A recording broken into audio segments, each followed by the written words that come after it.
श्री गणेशाय नमः। कार्तिक मास महात्मा का 30वां अध्याय। भगवान कृष्ण ने कहा, हे प्रिय, नारद जी के वचन सुनकर महाराजा पृथु बड़े विस्मित हुए। अंत में उन्होंने नारद जी को पूजन करके उनकी विदा किया।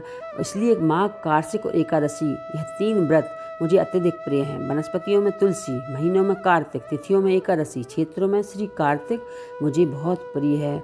जो प्राणी जितेंद्रिय होकर इनका सेवन करता है वह यज्ञ करने वाले मनुष्य से भी अधिक प्रिय लगता है। जो प्राणी विधि से इनकी सेवा करते हैं मेरे अनुग्रह से सब पाप उनके दूर हो जाते हैं। भगवान कृष्ण के वचन सुनकर सत्यभामा ने कहा, हे नाथ, आपने यह बात बड़ी आश्चर्यजनक कही है। दूसरे के लिए पुण्य के फल से कलह की मुक्ति हो गई। यह तो प्रभावशाली कार्तिक मास आपको अधिक प्रिय है। जैसे पतिद्रोह का पाप केवल स्नान के पुण्य से नष्ट हो जाता है, दूसरे मनुष्य द्वारा किया हुआ पुण्य उनके देने से कैसे मिल जाता है, आप मुझे मत लाइए। तब भगवान कृष्ण ने कहा कि बिना दिया हुआ पुण्य और पाप जिस कर्म द्वारा मिलता है सो सुनो। सतयुग में देश, ग्राम और कुलों को दिया पुण्य या पाप मिलता था, परंतु कलयुग में केवल कर्ता को ही पाप और पुण्य का फल भोगना पड़ता है। संसर्ग न करने पर भी वह व्यवस्था की गई है। संसर्ग से जैसे पाप और पुण्य दूसरे को मिलते हैं, उनकी व्यवस्था भी सुनो। पढ़ाना, यज्ञ कराना और एक साथ भोजन करने से पाप पुण्य का आधा आधा फल मिलता है। एक आसन पर बैठने, सवारी पर चढ़ने से, श्वास के आने जाने से पुण्य और पाप का चौथा भाग प्राणी मात्र को मिलता है। स्पर्श करने, भोजन करने से, दूसरे की स्तुति करने से पुण्य पाप का 6वां भाग मिलता है। दर्शन करने, सुनने, ध्यान करने से मनुष्य को पुण्य और पाप का 10वां अंश मिलता है। दूसरे की निंदा, चुगली और धिक्कार करने से उनका 7वां भाग मिलता है। पुण्य करने वाले मनुष्य की जो कोई सेवा करता है वह सेवा का भाग लेता है और अपना पुण्य भी उसे दे देता है। नौकर और शिष्य के अतिरिक्त जो मनुष्य दूसरे से सेवा करवाकर उसे पैसे नहीं देता, वह सेवक उसके पुण्य का भागीदार हो जाता है। पंक्ति में बैठे हुए भोजन करने वालों की पत्तल जो व्यक्ति लांघता है, वह जिसकी जितनी भी पत्तल उसने लांघी हैं वह उसके पुण्य का 6वां भाग दे देता है।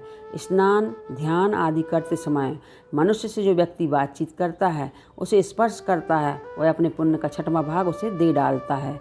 जो मनुष्य धर्म के काम में दूसरों से धन मांगता है वह पुण्य का भागी होता है। ठीक उसी प्रकार दान करने वाला पुण्य का भागी होता है। जो मनुष्य धर्म का उपदेश करता है और पश्चात श्रोता से याचना करता है वह अपने पुण्य का 6वां भाग उसे दे देता है। जो मनुष्य दूसरों का धन चुराकर उससे धर्म करता है वह चोरी का फल भोगता है और शीघ्र ही निर्धन हो जाता है। जिसका धन चुराता है वह पुण्य का भागी हो जाता है। बिना ऋण के उतारे जो मनुष्य मर जाते हैं उनको ऋण देने वाले सज्जन उनके पुण्य के भागी होते हैं। शिक्षा देने वाला, सलाह देने वाला, सामग्री को जुटाने वाला, प्रेरणा देने वाला यह पाप पुण्य के 6ठे भाग को प्राप्त करता है। राजा के पाप पुण्य के षष्ठांश को भोगी होता है। गुरु शिष्यों का होता है, पति पत्नी का होता है, पिता पुत्र का होता है। स्त्री पति के लिए, पत्नी का, पुत्र का, स्त्री पति के लिए पुण्य का 6ठा भाग पाती है। पति को खुश करने वाली आज्ञाकारी स्त्री पति के लिए पुण्य का आधा भाग ले लेती है। जो पुण्यात्मा पराये लोगों को दान कराता है उनके पुण्य का 6ठा भाग उसको प्राप्त हो जाता है।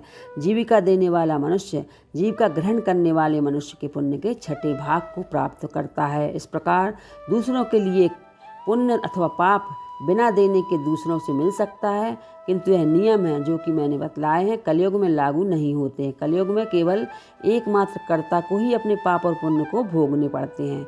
इस संबंध में एक बड़ा पुराना इतिहास है जो कि पवित्र भी है और बुद्धि को देने वाला भी है। उसे ध्यान से सुनो। बोलिए श्री कृष्णचंद्र भगवान की जय। 30वां अध्याय समाप्त।